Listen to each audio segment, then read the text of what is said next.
بسم اللہ الرحمن الرحیم نحمدہ و نصلی علی رسولہ الکریم۔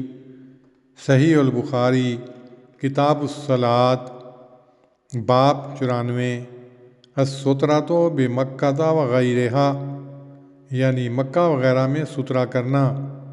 حدیث نمبر 501۔ حکم نے ابو جحیفہ سے روایت کی، انہوں نے کہا رسول اللہ صلی اللہ علیہ وسلم دوپہر کو ہمارے پاس باہر آئے اور آپ نے بطحا میں ظہر اور عصر کی نماز دو دو رکعتیں پڑھیں، اور آپ نے اپنے سامنے ایک چھوٹی برچھی گاڑی۔ آپ نے وضو کیا تو لوگ آپ کے وضو کا پانی تبرکن بدن پر ملنے لگے۔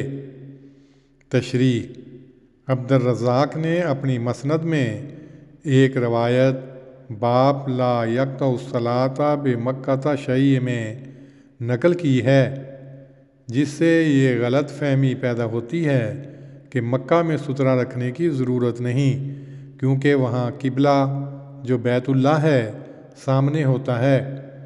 اصحاب سنن نے بھی یہ روایت نقل کی ہے۔ اس سے یہ وہم پیدا ہوتا ہے کہ شاید سترہ قبلے کا ہی قائم مقام ہو۔ یہ روایت بلحاظ سند کے کمزور ہے۔ امام بخاری نے اس روایت کی کمزوری ثابت کرنے نیز مذکورہ بالا وہم کے ازالے کے لیے یہ باب قائم کیا ہے۔ سترہ قبلے کا قائم مقام نہیں ہوتا۔ اگلے 3 بابوں سے بھی امام موصوف کے اس نقطۂ نظر کی تائید ہوتی ہے۔ اللہم صلی علی محمد وعلی آل محمد کما صلیت علی ابراہیم وعلی آل ابراہیم انک حمید مجید۔